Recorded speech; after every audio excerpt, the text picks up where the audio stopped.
Shavuot. Shavuot. Nossa aula de hoje está sendo dedicada pelo nosso querido Shimon, que vai contar para vocês no mérito de quem ele está dedicando essa aula. Shalom Uvraha, Shavuot. Meu nome é Shimon. Essa aula de hoje eu estou dedicando ela pelo mérito da elevação do nosso amigo Alessandro Angelosi Ribeiro. O nome hebraico que ele tinha era Ishai. O Ishai, ele foi uma pessoa muito próxima de mim e nós tivemos uma convivência muito grande, trabalhamos juntos por mais de 5 anos.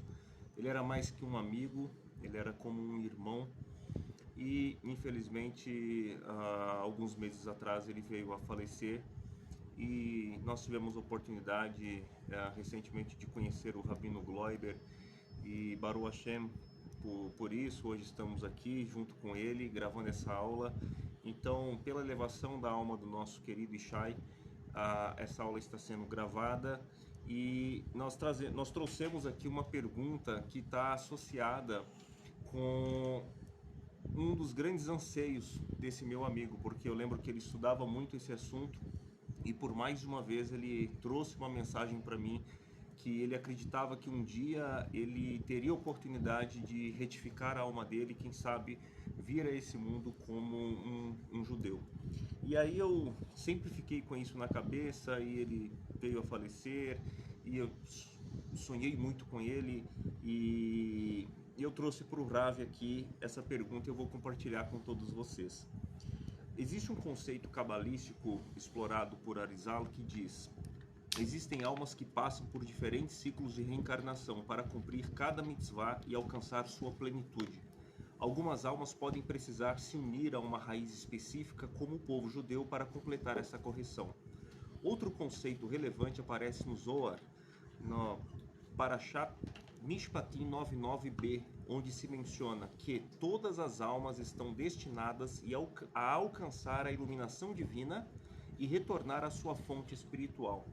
A pergunta para o Rav Gloiber é a seguinte: no caso de um não-judeu que busca ao longo de muitos anos ter uma vida judaica com muitas mitzvot, ele usava sempre uma cobertura, ele usava chapéu, boina, ele usava kippah, ele estava sempre com tzitzit, com talit katan, e no demais observava a kashrut, ele procurava ter uma vida judaica, porém ele não conseguiu concluir o giur e ele veio a falecer. A pergunta então gira em torno de: podemos entender pela opinião de Arizal, pela opinião do Zohar, que essa alma retornará ao mundo como um judeu ou como alguém que mesmo como não judeu reinicie a jornada e consiga concluir o giur?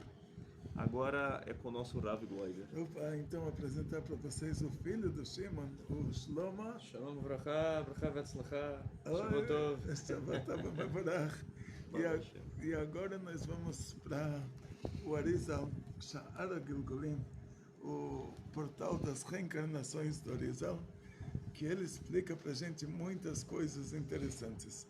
Entre essas coisas interessantes, nós vamos ver as transmigrações das almas.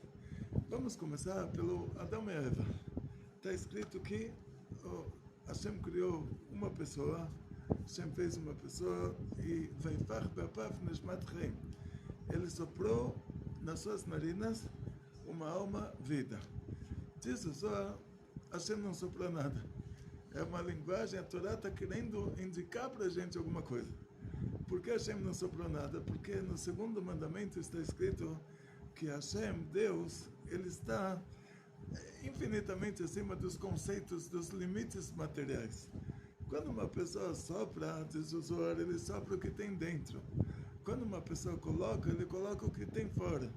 Então, para te mostrar que essa alma que Hashem, Deus, ele colocou naquela única criatura, diferente das almas dos animais e de tudo que ele criou antes, aquela alma daquela criatura, está escrito sobre ela que Deus soprou. Então, quem sopra, manda nafach metoche nafach. Diz o Zohar, quem sopra, sopra o que ele tem dentro. Então Hashem está te dizendo que aquela alma é uma parte de Hashem. Aquela alma é uma parte de Deus. Aí depois começa o segundo exemplo. Então, se ele não soprou as narinas, também é exemplo. Então, que exemplo? Então, Deus colocou uma alma, mas para dizer que essa alma é uma alma divina, uma parte de Deus, é uma coisa que sempre existiu, mas ela existia num nível de brilho do sol no sol, e agora ela vai existir num nível de brilho do sol no mundo, quer dizer que ela vai ter uma identidade própria, mas ela continua sendo uma parte de Deus. Então, se eu soprou exemplo, o narinas também é exemplo. Porque se ele não soprou nas narinas. Quer dizer, ele colocou uma parte dele. Então, o narinas é exemplo do quê? Que essa alma que Hashem colocou naquela pessoa, ela tem um aspecto masculino e um aspecto feminino. E diz o Zohar, por causa disso, aquele primeiro corpo, ele era metade homem e metade mulher. Ele tinha uma face de Adão e uma face de Eva. E depois Hashem, Deus, ele separou o lado homem do lado mulher. A palavra tzela, em hebraico, quer dizer lado. Tzlot Mishkan, os lados do Mishkan. E não quer dizer costela. Então, o que quer dizer? Que Hashem tirou um lado do homem, que era a mulher, e já fez dois corpos. Então, uma alma agora, ela é uma alma que ela está simultaneamente em dois corpos. Depois eles tiveram filhos. Então essa uma alma continua se ramificando, e ela já estava no Caim, no Abel, e com o Caim nasceu uma gêmea, com o Abel nasceram duas. Essa alma já se ramificou novamente. Então eles são agora uma alma que já está em 7 pessoas. Essa alma original, que é a única alma que Hashem colocou, ela vai se ramificando. Então, o segredo das reencarnações está baseado nisso, que no segundo mandamento está escrito que Hashem notzer chesed lalafim. Ele guarda a bondade para os milhares. Então, diz o Zohar, milhares quer dizer 2.000, que nós temos direito a 2.000 reencarnações para ganhar, para fazer o bem, para cumprir os mandamentos divinos e ganhar um pagamento, por isso ganhar um paraíso muito grande. Está escrito que 1 hora no baixo paraíso equivale a 70 anos dos maiores prazeres aqui nesse mundo. 1 hora no alto paraíso equivale a 70 anos no baixo paraíso. O baixo paraíso é o mundo da Yetzirah. O alto paraíso é o mundo da Briah. O paraíso dos patriarcas é o mundo da Atzilut. E no futuro vai se revelar aqui nesse mundo o Keter de Atzilut, que vai ser mais alto paraíso do que o paraíso dos patriarcas e dos grandes tzadikim, de um tzadik de cada geração que é o maior deles. E nós vamos ver aqui uma coisa interessante, que essa alma que Hashem colocou no Adão e na Eva não vai ser a mesma que quando teve o milagre da Torre de Babel. Chegou o anjo Gabriel, ele fez o milagre, surgiram 70 povos. Esses 70 povos estão abaixo de 70 anjos, esses anjos são chamados de Sarim. Então já fez uma interrupção entre essas almas divinas que estavam até lá, até aquela época. A partir de lá começa um novo tipo de almas, seres humanos com uma alma que ela vai se chamar de alma animal. Se você for para a USP, universidade aqui, perto da nossa instituição, você pergunta lá o que é um ser humano, vão te falar animal, racional ou primata. Aí você pergunta que alma tem um animal racional. Então tem uma alma animal. Essa alma animal, que seria uma alma no nível do nosso mundo de Asiá, então Hashem não tem como cobrar de uma pessoa dessas os 613 mandamentos, mas ele consegue cobrar de uma pessoa dessas não assassinar, não ir com a mulher do outro, não fazer idolatria, não comer parte de um animal vivo, coisas assim. 7 mandamentos. Essa pessoa cumpriu os 7 mandamentos divinos, ela vai para um paraíso espiritual do mundo de Asiá, que é muito, infinitamente maior do que o paraíso do Adão e Eva, que era nesse mundo material, e lá ela vai viver eternamente.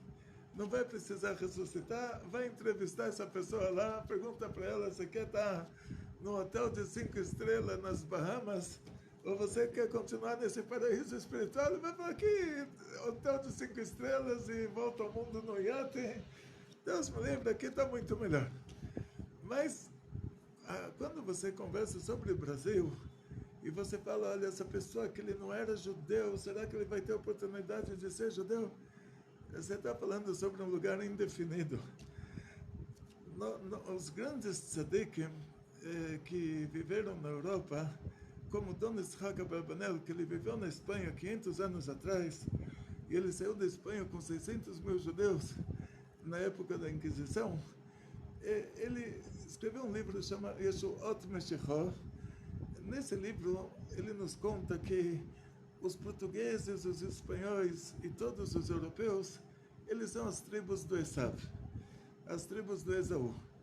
Outros tzadikim posteriores a ele na Europa, dos Hasidim, dos grandes tzadikim, sempre, eles disseram que os europeus são os Bnei Esav. Isso quer dizer que um russo na Rússia, ele é o goi, ele é a pessoa que não é judeu. Porque na Rússia não tiveram cruzadas, na Rússia não teve Inquisição, na Rússia não teve Império Romano, na Rússia não teve mistura nenhuma. Agora, quando você fala sobre povos definidos, os europeus são um povo definido, outro povo definido são os iranianos, porque o Tosfot ele fala que o Ismael se misturou com os persas. Os persas eram Irã e Iraque. Aquela região onde tem hoje o Irã e o Iraque, inclusive os iranianos eles ainda falam a língua persa. Então, num lugar daqueles, o povo foi definido. Esse povo, ele é o povo persa. Na Rússia é o Esav. Agora, você chega num lugar como o Brasil, ou um continente africano, ou um continente americano, aí você vai falar uma coisa interessante. Os índios que estavam aqui antes, quem são eles? Você não sabe de onde eles vieram. Pode ser que eles são uma das nossas tribos perdidas. Eles não têm uma definição. Os portugueses que vieram para cá, eles eram, na sua maioria, aqueles judeus que foram convertidos à força ao cristianismo, que estavam procurando novas opções de voltar para o judaísmo, e Portugal tinha a colônia principal, a colônia mais rica, que era o Brasil. E aqui tinha o dinheiro, e aqui dava para ter uma vida longe da Inquisição. E eles pensaram que vindo para cá resolveria o problema. E aí os jesuítas vieram atrás e, Deus me livre, o problema persistiu. Até a Rainha Isabel, que deu liberdade religiosa, mas até lá, Deus me livre, a Inquisição continuou. Então, na prática, tem discussões sobre isso, qual seria a percentagem de judeus que tem aqui no Brasil. Uma vez eu era rabino de Alphaville, 23 anos atrás, acho que 23 anos atrás, estava com o Rebbe Zesha Weichmann, fomos na casa do Anhanguera, Santana do Parnaíba, e lá tinha um especialista em bandeirantes. Aí ele olhou para a gente, ele falou, vocês são judeus? Eu falei, você é muito inteligente aqui, todo mundo acha que a gente é árabe, né? Por causa da kippah, da barba, todo mundo acha que a gente é muçulmano, e você sabe que nós somos judeus. Ele falou, não só isso, todos os bandeirantes de Minas Gerais, eles eram judeus. Você vai ver pelos provérbios deles, entre a espada e a cruz, entre a cruz e a espada, se fosse um cristão, ia falar, entre a cruz e a espada, ele vai para a cruz. Você vê que ele era um judeu, ele falava entre a frigideira e o fogo, ele falava entre a espada e a cruz. E os nomes dos lugares Goi As, que é um povo corajoso, Goi Ania, que é um povo pobre, o Ceará, que é tempestade. Os nomes que eles deram para os lugares também tem muitos indícios, inclusive um grande rabino aqui em São Paulo me falou que o fato dos brasileiros serem pessoas delicadas em relação a outros países do mundo, isso mostra a origem judaica dos brasileiros. Então aqui, para a pessoa provar que ele é judeu, ele não tem como provar, mas para a pessoa provar que ele não é judeu, ele também não tem como provar. Porque ninguém consegue provar o povo definido de onde ele veio. Ele sabe, se ele pertence a um povo indefinido, então por enquanto está indefinido. O Mashiach vai chegar e vai falar o que quer esse povo. Mas então nós vamos para a alma. Sinais da alma. Uma alma divina, ela está procurando Deus, procurando revelação divina. Uma alma animal, ela está procurando os prazeres desse mundo. Então você entrevista essa pessoa, você pergunta para ele o que você gostaria, agora lá no Tribunal Divino está ouvindo a sua opinião. Que tipo de paraíso você gostaria de ter? Aí vai ter uma pessoa que vai falar, paraíso onde eu vou ter lá todos os prazeres materiais que eu não consegui ter nesse mundo, um lugar que eu tenha tudo isso. Adão e Eva no paraíso. E uma pessoa, a manifestação da alma divina é a procura de Hashem, a procura de Deus. Porque a alma divina ela é uma parte de Deus. E uma princesa que se perdeu na floresta amazônica e ela encontra uma tribo de índios, ela não se sente à vontade no meio da tribo de índios. Ela fica com saudades do palácio onde ela morava. Então ela fica procurando o caminho de volta. Então, se a pessoa já chegou a ponto de estar usando uma kippah e tzitzit, e comendo kasher, e guardando Shabbat, e falando brachot, isso tudo é manifestação da alma divina. Ela está num lugar que tem uma mistura, e os sinais que você está vendo nessa mistura é o sinal de uma alma divina. Então, tinha uma vez, depois da Segunda Guerra Mundial, pouquíssimo tempo depois, um rabino Hassid Gur, ele foi para a Polônia para pegar crianças que, na hora que os pais fugiram, deixaram a criança no orfanato e falaram para as freiras lá, cuidar bem das crianças, que eles voltam para buscar. E os pais foram levados pelos nazistas, as crianças ficaram lá, e esse grande rabino de Gur, ele foi de orfanato em orfanato na Polônia, e cada orfanato que ele chegava, ele falava, olha, eu preciso pegar as crianças judias para levar eles para Israel. Aí a diretoria do orfanato falaram, só que a gente não tem como saber, porque na hora que esses pais trouxeram para esconder as crianças dos nazistas, eles deram nome polonês para a criança, não temos registros, nada, a gente não sabe quem é quem. Aí o rabino falou, não se preocupa, reúna todas as crianças no refeitório, eu já vou te falar quem é judeu e quem não é. Ele chega no refeitório, todas as crianças reunidas, todo mundo olhando com ele assim, olhando para ele com maior e ele coloca a mão sobre os olhos, ele começa a falar Shema Israel, e as crianças judias começam a falar Shema junto com ele, começam a chorar e correm para ele, e assim ele descobriu quem eram as crianças judias. Quer dizer, na hora que ele falou Shema Israel, as crianças judias vieram para ele. Então, é uma coisa interessante, assim, uma alma divina está procurando Hashem, está procurando Deus. Você acende uma luz, quem vem para essa luz são as pessoas que estão procurando luz. Quem gosta de escuridão vai ficar incomodado com a luz. E, então, você está num lugar que tem uma mistura, e você vê que a pessoa está se aproximando do judaísmo, é uma pessoa que mora num país que nada é definido, que qualquer um pode ser qualquer coisa. Então, isso é um sinal que essa pessoa tem uma origem judaica. A gente não tem como provar. Então a pessoa teria que se converter num caso desses, que não tem como provar. Mas isso não quer dizer que ela não tem como provar que ele não é judeu também. Porque ele não tem como recompor os últimos 500 anos da vida dele. Então a gente não tem como dizer que ele é judeu, mas ele não tem como dizer que ele não é. A gente não tem como provar nada, nem que ele é, nem que ele não é. Então a primeira pergunta que você fez, em relação a essa alma que ele queria se converter, em primeiro lugar a gente não sabe quem é essa pessoa, se ele já era um filho de uma mãe, da filha de uma mulher que na Inquisição teve que se converter ao cristianismo. Pode ser que ele era uma alma judia já.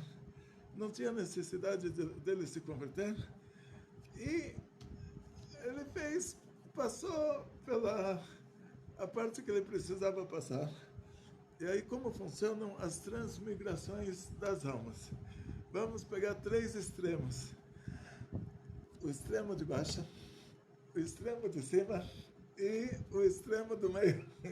Vamos dizer assim, o extremo de baixo, pessoa ruim, que faz o mal, e ele, na primeira reencarnação dele nesse mundo, ele fez o mal durante a vida inteira.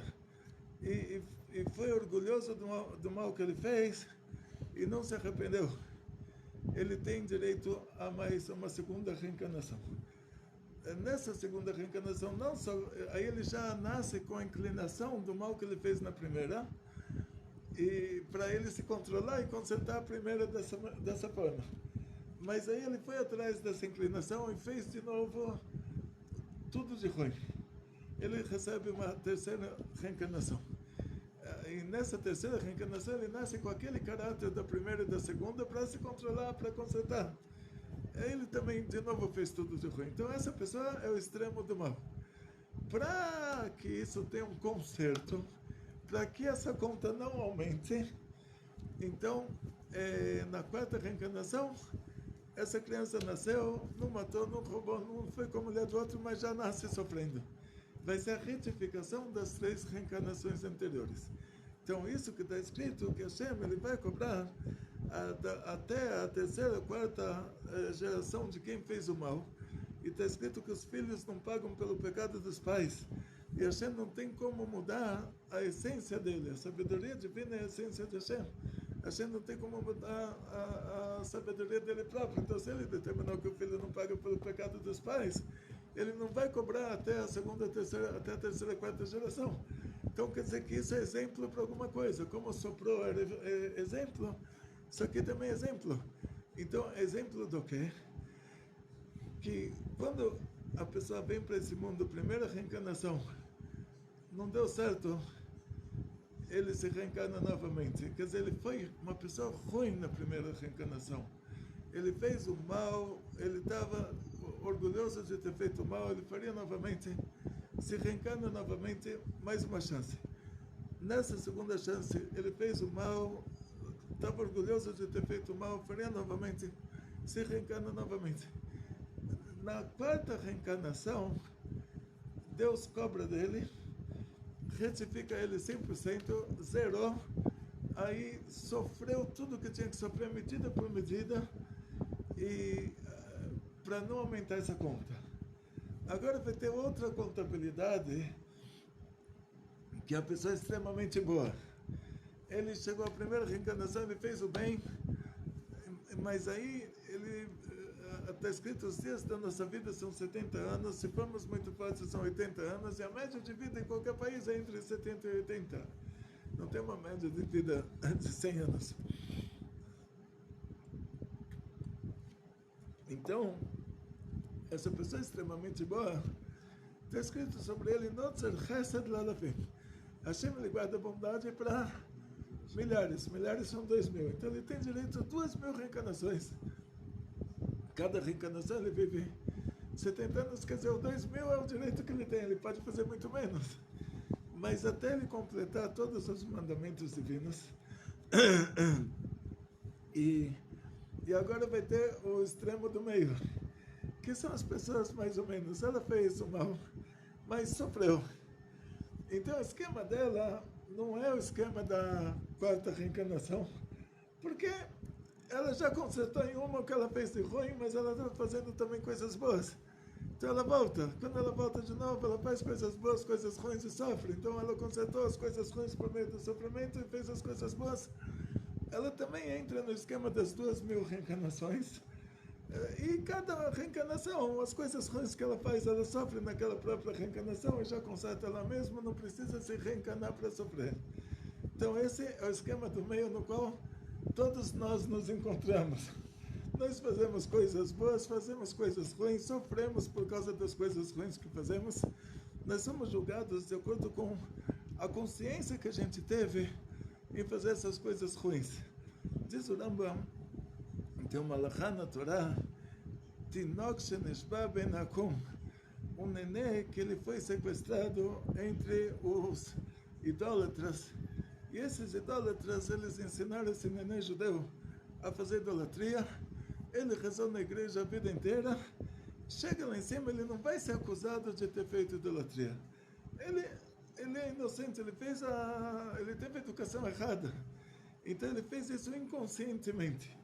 Então essas coisas que a gente fez inconscientemente, por exemplo, um brasileiro normal, você pergunta para ele se ele fica muito bravo com alguém, se ele assassina aquela pessoa, assassinar, ele não vai assassinar. Ele sabe, ele está consciente de que assassinato é coisa ruim. Mas idolatria, ele acha que isso é mitzvah. Ele acha que rezar na igreja ele está fazendo uma coisa boa. Então, lá em cima ele vai ser julgado pelo assassinato que ele fez, ele vai ser condenado. Mas pela idolatria que ele fez, não, porque ele acha que ele está fazendo coisa boa. Ele é um ignorante, totalmente ignorante em relação à idolatria. Por exemplo, me falou o Rebbe de Shedlitz, Rav Naftuli, em Ashdod, ele me falou uma coisa interessante. Ele cuidava de casos assim, pessoas que vinham se consultar com ele, casos muito extremos. Ele me falou uma coisa interessante. Eu falei, todas as mulheres que vêm conversar com ele sobre assunto de adultério. Então a mulher fala assim, meu marido me traiu, então fui lá trair também. É uma mulher que nunca iria fazer um adultério na vida, nunca iria trair o marido. Mas por causa que ele traiu, ela achou que já para ela seria permitido trair também. Então ela não está sendo julgada, coitada, como pessoa que fez o adultério. Ela está sendo julgada como uma ignorante, que na ignorância dela, ela achou que nesse caso é permitido. Uma coisa assim. Ou seja, isso acontece também no Brasil, que as brasileiras, elas não vão assassinar. Elas sabem que assassinar é proibido. Idolatria, elas acham que elas estão fazendo uma coisa boa. E adultério, elas acham que quando o marido trai, é permitido para ela trair também. É ignorância. Mas ela está sendo julgada lá em cima de acordo com a ignorância dela. Quer dizer, ela não está sendo julgada como uma pessoa consciente do que fez. Está sendo julgada como uma pessoa ignorante. Então, muitos dos nossos erros, eles acontecem porque a gente justifica isso. Quando a gente pediu para o Adam Arishon explicar por que ele tinha comido aquele Pri Etzadat, a fruta do Etzadat, o Adão falou, olha a mulher que você me deu, me fala quem é o culpado nessa história. Você me dá uma mulher dessas, que me causa uma coisa dessas, você tem que fazer chuva, você tem que se arrepender.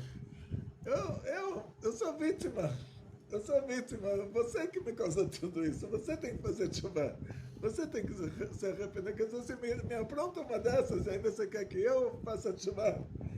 Não fez chuva. Aí a gente perguntou para Eva, porque ela comeu a fruta dessa data. Ela falou, você me apronta uma dessas, coloca uma cobra no paraíso. E é você que tem que se arrepender. Olha o que você me causou, me quebrou a família aqui, olha o que você me fez, agora meu marido está bravo comigo, olha o que você me fez. Você tem que fazer chuva, você tem que se arrepender. Eu, coitado, sou vítima, a cobra me seduziu. A cobra não perguntou nada, porque ela já tinha uma resposta pronta. Ela ia falar, Deus falou para não comer. Uma cobra falou para comer. Não importa os argumentos da cobra, eles deveriam ouvir a quem? O que acontece para a gente todo dia é isso. Deus falou para não fazer uma coisa. E chega uma cobra e com argumentos muito lindos. E a gente acaba cedendo. Então a gente justifica, a gente fala, não, nesse caso é permitido. E não era permitido, era ignorância nossa. Aí, no caso desses, o que acontece? Se a pessoa falasse, tá bom, fiz errado, estou arrependido, pede desculpas para Hashem, ele ganha um desconto, ele tem um remorso pelo que ele fez, ele ganha um desconto a tal ponto que dizem nossos sábios que em certos casos que o remorso dele é profundo, ele transforma a coisa ruim que ele fez em parte do mandamento da tshuva. E a coisa ruim vira mitzvah da tshuva. Converte, né? Se transforma. Então ele pode, até isso ele pode conseguir fazendo tshuva, tendo remorso pela coisa ruim que ele fez. Agora, se a pessoa justifica, o Adão jogou a culpa na Eva, o que adiantou? Adiantou alguma coisa? Hashem falou para ele, agora você vai ter que trabalhar duro para pagar as contas dela. A Eva jogou a culpa na cobra, adiantou alguma coisa? Também não adiantou. Hashem falou, agora, Deus me livre, você podia dar a luz com maiores prazeres, agora você vai ter sofrimento. Então, voltando para o nosso caso original, todos nós somos ramificações dessa alma original do Adão e Eva. Todos nós temos na nossa natureza esse assunto de o Adão jogar a culpa na Eva e a Eva jogar a culpa na cobra. E se a gente dá uma parada e fala, pô, eu errei. Baruch Hashem que eu descobri isso. A pessoa está tomando o remédio errado e ele descobre que é o remédio errado. Ele fala, graças a Deus, salvei minha própria vida, parei de tomar o remédio errado, vou tomar o remédio certo. Então, ele pede para Hashem, ele tem remorso do que ele fez, ele pede para Hashem desculpas, ele ganha um desconto de 99%, ele sofre alguma coisinha aqui, já zerou.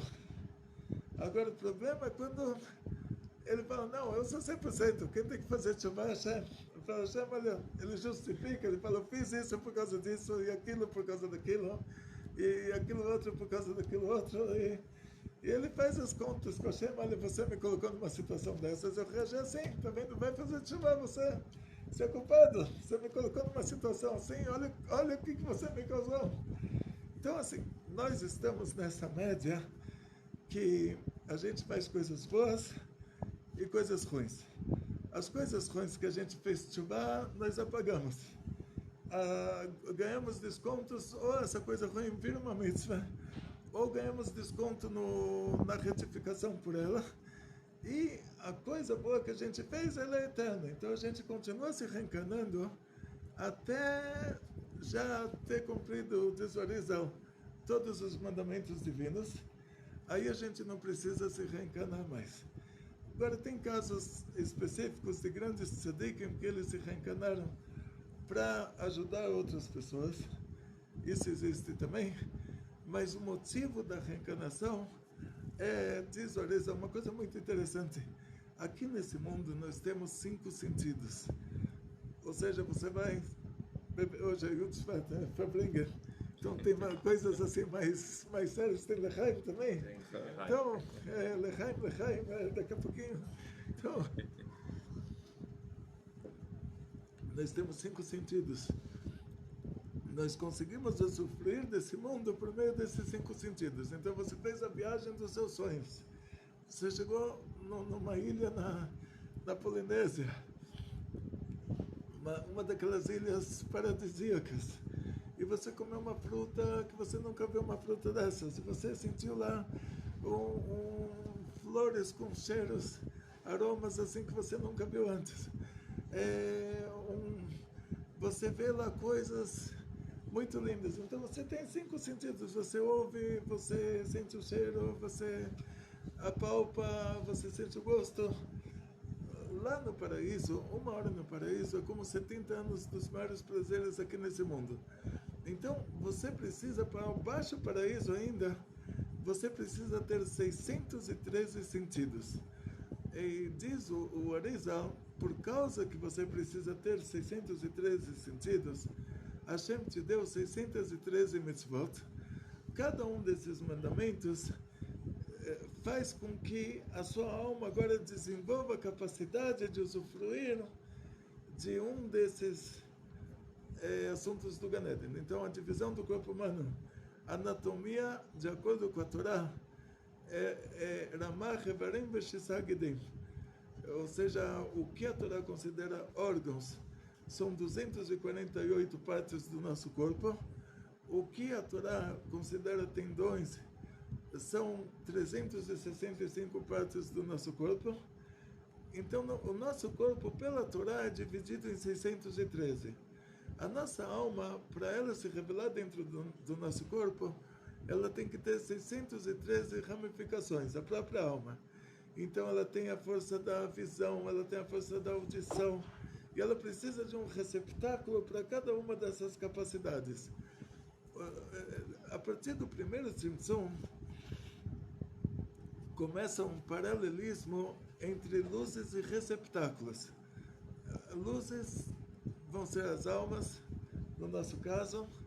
Os receptáculos, no nosso caso, vão ser os corpos. Então, você aqui nesse mundo, você é uma alma dentro de um corpo. Sabe, do mundo de Asiá para o mundo de Yetzirah, que para nós é o baixo paraíso. Lá, para usufruir do mundo da Yetzirah, você já vai precisar de um corpo espiritual. Esse corpo espiritual vai ter 613 sentidos, porque a anatomia da nossa alma é 613. Como tem a visão, a audição, o paladar, o tato. Temos 613 coisas. Aqui a gente só tem 5. Então, nesse corpo espiritual que você vai receber, você vai ter 613 sentidos. E cada mandamento que você cumpre nesse mundo, você recebe como recompensa no mundo que vem, você revela um desses sentidos. Por isso, diz o Arizal, mesmo que a pessoa foi a melhor pessoa do mundo, Moshe Rabbeinu recebeu a Torá, nos repassou a Torá, ele faleceu antes de entrar na Terra Prometida, ele se reencarna como Mashiach, e ele vai levar a gente para a Terra de Israel. Terra de Israel verdadeira não é Estado de Israel. Estado de Israel tem uma mesquita no lugar do Bet HaMikdash, né? Não tem. Estado de Israel é uma comunidade judaica muito importante. É a segunda maior comunidade judaica do mundo depois dos Estados Unidos, e uma comunidade maior do que as comunidades judaicas na França e na Inglaterra, mas é uma comunidade judaica, não é a Terra Santa, não tem lá Bet HaMikdash. A Terra é a Terra Santa, mas não é a Terra, não é a Geulah, não é a redenção. Tem lá a Unesco, tem um patrimônio tombado deles, que é a mesquita, que está no lugar onde vai ser o Bet HaMikdash. Quer dizer, a gente sabe que esse Estado de Israel de hoje não é a Israel da Geulah. Israel da Geulah está escrito que o Mashiach primeiro ele constrói o Bet HaMikdash, depois ele traz todos os judeus do mundo, que inclui as 10 tribos perdidas, inclui todos esses descendentes de judeus, do qual o Alessandro com certeza fazia parte, e aí não é significativo. A gente não tem como falar, não tem como provar que ele é um goi, é um russo na Rússia, um iraniano no Irã. Não tem como falar, ele vai nascer como goi, vai se converter, ou vai nascer como judeu. A gente não sabe o que ele era, a gente vê a manifestação da alma divina. É a procura pela Torá Mitzvot, e isso você viu nele. Então a gente pode imaginar que nessa transmigração das almas, ele passou por uma das 2.000 reencarnações e demonstrou que ele está interessado em fazer o bem. E a vida continua depois da morte. A tradição judaica, quando uma pessoa falece, é da gente rasgar a roupa. Um dos motivos para isso é de demonstrar que o nosso corpo é uma roupa. E a gente agora está deixando um corpo, e no mesmo dia, diz o Zohar, no mesmo dia do enterro, a pessoa já pode se reencarnar. Para o bem dela, quer dizer, para conseguir fazer mais coisas. Por isso que diz o Zohar para enterrar a pessoa rápido na hora que ele falece, para não esperar, Deus me livre. Então, na prática, assim, essas perguntas, o que vai acontecer na próxima reencarnação, você vê que a pessoa fez coisas boas, fez coisas ruins, a pessoa sofreu, como no caso dele, que me contaram que ele sofreu um ano inteiro com uma doença grave, então quer dizer, já apagou, com aquele sofrimento apagou tudo de ruim que tinha feito, e ainda que o sofrimento foi relativo a uma coisa ou outra que ele fazia de errado, e a doença foi... ou seja, não vamos entrar em detalhes, tem duas parashot, uma parashá se chama Hareimot, depois que morreu E logo após ela vem a Parashah HaKadoshim, Santos. Me contou o Moshe Weber que a pessoa, depois que morreu, Acharei Mot, Kadoshim, todo mundo é santo. A gente não sabe o que a pessoa sofreu nos últimos dias, se a pessoa fez chuva, se arrependeu profundamente de tudo que tinha feito de errado. E continua, a alma continua se reencarnando e... Enquanto tem vida, tem chuva, né? Enquanto tem vida, tem chuva. E Deus me livre, no final da vida a pessoa faz uma chuva, na hora que ela já vê que é a reta final, a alma já sente. Está escrito que qualquer alma divina, ela recebe uma comunicação lá de cima 30 dias antes do falecimento, ela já sabe que ela vai... como se diz, a pessoa já está preparada para a viagem. Ela perde aspectos, né? Algumas coisas. Ela sabe que ela vai decolar já. Sim, então assim, com certeza ele fez chuva, com certeza o caminho dele continuou. Muito obrigado, Rav. Além de fazermos questão de gravar essa aula pela elevação do Alessandro, eu não falei no início da aula e agora eu faço questão de falar que ele tem um grande mérito de ter nos introduzido ao judaísmo. Ele foi a pessoa que inicialmente trouxe luz, trouxe Torá para minha casa, para minha vida, para minha família, e com base nos ensinamentos que eu recebi do Alessandro, eu pude, com a ajuda de Hashem, dar uma criação para o meu filho, uma criação muito diferenciada. Meu filho não teve nenhum vínculo, nenhuma conexão com a idolatria e com outras religiões. Então eu queria deixar isso e dizer Baruch Hashem.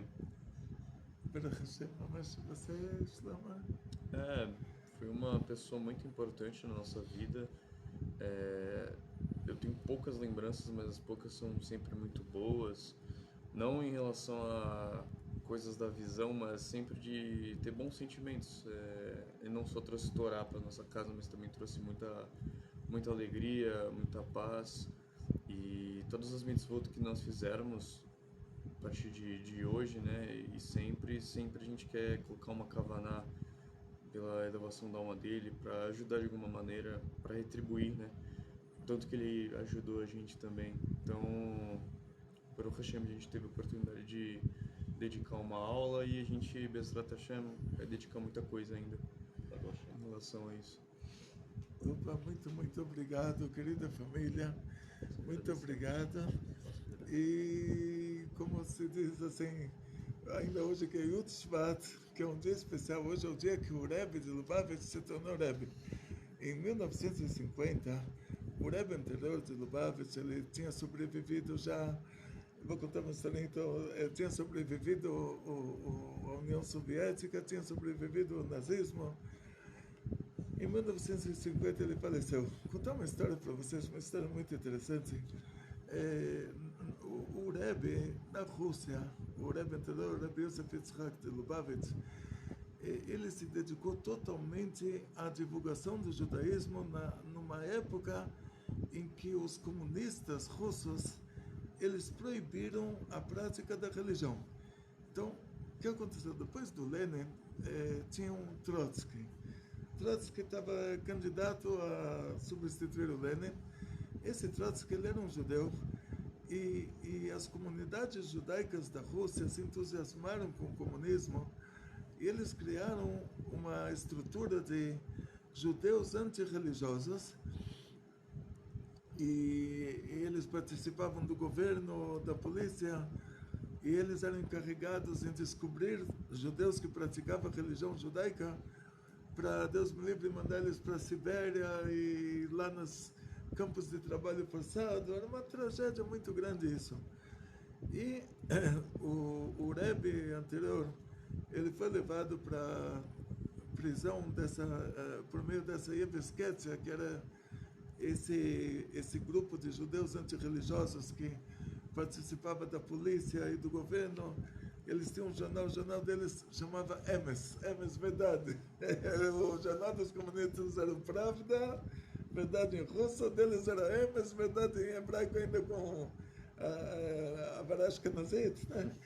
Eles falavam Yiddish, eles interrogavam os judeus e levaram o Rebbe para a prisão e jogaram ele pela escadaria e fizeram torturas enormes para o Rebbe, até que o Rebbe saiu de lá com a saúde totalmente debilitada dessas torturas que ele passou. Consequência disso, depois veio Stalin, que suspeitou dos seguidores do Trotsky, e você sabe lá, os assassinatos estão em nível de milhões, né? Então, entre esses milhões, todos aqueles judeus antirreligiosos que participavam dessa Yevesquetsia, eles foram acusados de serem seguidores do Trotsky, foram assassinados brutalmente, cada um de uma forma diferente, quer dizer, todos eles terminaram Midá que neged Midá. O que eles fizeram para o Rebbe aconteceu para eles, e Deus me livre. Mas o Rebbe conseguiu sair de lá depois que ele passou por pena de morte. Ele tinha que ser assassinado no 3 de Tammuz. Aí os judeus de vários países fizeram assim pedidos por meio dos presidentes daqueles países, pedidos para libertar o Rebbe, até que essa pressão sobre a Rússia teve efeito. No dia Yud Bet Tammuz, o Rebbe foi libertado, mas era um domingo, não tinha como fazer a documentação. No Yud Gimel Tammuz, ele conseguiu já sair da Rússia para Lituânia, ou Lituânia, ou Letônia, não me lembro, um país báltico, acho que era Lituânia, mas não me pega assim na geografia, tem, então, ou Vilna, que era Lituânia, ou Riga, que era Letônia, depois tem que verificar, vamos verificar melhor. Mas eu sei que de lá ele foi para Varsóvia, para Polônia, e na Polônia teve um caso assim, muito, muito interessante. Esse caso saiu num jornal judaico, Bet Mashiach. Eu me lembro que eu estava lá em Israel, eu li essa reportagem. Uma pessoa se converteu ao judaísmo, o avô dele era nazista, e o avô contou pro filho, pro neto, contou essa história, uma história que rolava dentro da família deles, que o serviço de inteligência alemão, no começo da Segunda Guerra Mundial, eles já tinham conquistado a Polônia, mas não era todo mundo que estava a favor do que estava acontecendo. E os Estados Unidos ainda não tinham entrado na guerra contra a Alemanha. Então, uma pessoa que trabalhava nesse serviço de inteligência alemão, ele estava tentando fazer com que os Estados Unidos conseguissem influenciar o governo da Alemanha de parar o que eles estão fazendo. E os americanos, então, tinha um judeu que trabalhava nesse serviço secreto americano, no CIA, ou acho que era CIA, que estava intermediando isso. E ele falou, então me faz um favor, tem o meu Rebbe lá em Varsóvia, se vocês conseguem trazer o meu Rebbe para cá, para os Estados Unidos, vou ajudar vocês em tudo o que for preciso. Fizeram um negócio entre eles.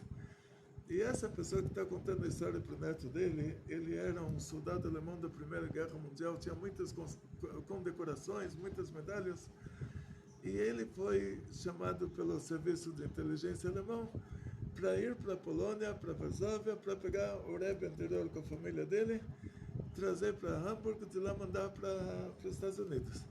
Ninguém estava sabendo disso, era uma negociação entre o serviço secreto americano e o serviço secreto alemão. E quem contou essa história foi a própria pessoa que participou. Ninguém chegaria a saber disso também.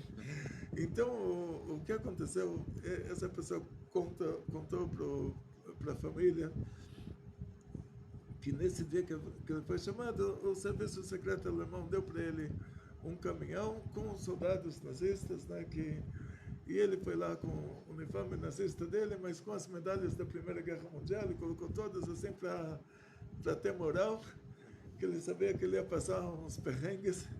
E entre Berlim e Varsóvia tinha tantas interrupções no caminho que verificavam a documentação, verificavam tudo. Então, na ida, ele não teve problemas. Ele chegando lá na casa do Rebbe, aí ele bateu na porta, perguntou se está aqui o Rebbe de Lubavitch, e o Rebbe Yosef Yitzhak. E as pessoas que abriram a porta, viram que são os nazistas, falaram, não, aqui não mora ninguém. Casa, vocês estão vendo que a casa está vazia, vocês não estão me vendo também. Isso é uma casa abandonada, não tinha nenhuma pessoa dentro, só fantasminha que mora aqui. Quer dizer, deram um jeito assim, falaram, olha, a gente não sabe do que você está falando, não tem nenhum judeu aqui, a gente não sabe que é judeu, não conhecemos. Aí esse oficial nazista falou para eles, vocês estão mentindo. E foi embora. Aí depois ele voltou. Mas antes dele voltar, contaram para o Rebbe a história. E o Rebbe falou, ele vai voltar e vocês falam que nós somos a família do Rebbe de Lubavitch. Ele voltou com o caminhão dele e bateu na porta e falaram para ele, realmente nós somos a família do Rebbe de Lubavitch. Ele falou, então cada um pega a sua mala e entra nesse caminhão. Aí o Rebbe falou para todo mundo pegar a mala e entrar no caminhão. E dentro do caminhão tinham soldados nazistas. E o Rebbe falou para esses soldados, eles estavam muito curiosos, assim a história, estavam muito curiosos, nunca tinham visto um judeu na vida. O Rebbe falou para eles, vocês são judeus. Eles falaram, não, nós somos alemães. O Rebbe falou, não, vocês não sabem, mas vocês são judeus. Isso tudo aquele oficial contando para a família dele, olha que coisa interessante. E cada vez que chegava no Marsom, numa barricada, e o oficial da barricada verificava os documentos, ele verificava que tinha uma família de judeus com barba, aí falava, olha, é impossível que o serviço secreto alemão está pedindo para essa família ir para lá. É impossível deixar vocês passarem. E o cara, o oficial lá tinha medalhas da Primeira Guerra Mundial, era uma pessoa importante, e xingava lá até deixar ele passar. E até que chegaram em Hamburgo e colocaram o Rebbe num navio para a América com a família inteira. Foi um milagre surreal, sobrenatural. Ninguém nunca soube como isso aconteceu. Até que o neto desse oficial nazista contou que essa era a história do avô dele e ele se converteu ao judaísmo. Aí, quando eu estive agora no Congresso Rabínico Internacional, esse mesmo jornal fez uma reportagem de 8 páginas sobre mim. E aí eu perguntei é uma coisa interessante como aconteceu essa reportagem, uma coisa, agora já ultrapassamos de longe o tempo da aula, como se diz, mas vamos deixar isso para outra oportunidade. Uma grande aula. Mas hoje que a gente tinha que contar alguma coisa sobre o Rebbe anterior de Chabad. Então ele chegou em 1940, então essa história, ele chegou na América, ele ficou lá ainda 10 anos, antes de falecer. Ele estava com a saúde debilitada por causa daqueles judeus antirreligiosos que trabalhavam para o governo russo, que era Evesquetia, inclusive os soldados dessa Evesquetia, tipo os delegados, não sei como chamar isso. Um deles se chamava Nachmanson, o outro Lulav, e os dois conversaram com o Rebbe em Yiddish. E um deles pegou o talito do Rebbe para levar, falou, olha, o meu avô levava o talito do seu avô. Desculpa, não, o meu pai levava o talito do seu pai. Então eu vou levar o seu para a cadeia. Ele falou, não, o seu, não deixou ele levar. Ele falou, o seu pai levava o talito do meu pai para o lugar onde o meu pai queria. Mas você está levando o meu talito para um lugar onde eu não quero ir. Então eu não vou deixar você levar. Mas assim, Deus me livre, que o Rebbe passou lá e mesmo assim ele conseguiu viver mais 10 anos. Em 1950, nesse dia de Yud Shvat, 10 de Shvat, o Rebbe faleceu. E um ano depois, nesse mesmo dia, em 1951, o nosso Rebbe assumiu a liderança. E até hoje estamos aí Então eu agradeço novamente a todos vocês. Posso te colocar também no vídeo? Então agradeço a Ariela com o marido. Minha esposa, Ariela. Muito obrigado, Rav, pela aula. Eu que agradeço. E Baruch Hashem de verdade. Opa, e o Shlomo, filho da Ariela. Grande aula e Baruch Hashem, uma mitzvah a mais que a gente consegue fazer aí, em elevação da alma do tio Alessandro. Opa, e atzlachá para todos vocês, Shavua Tov, atzlachá, briut, panassá bechefa, muito sucesso, muita saúde, muito dinheiro, felicidades judaicas de toda a família, grandes milagres em grande estilo. Shavua Tov, kol tov, muita alegria.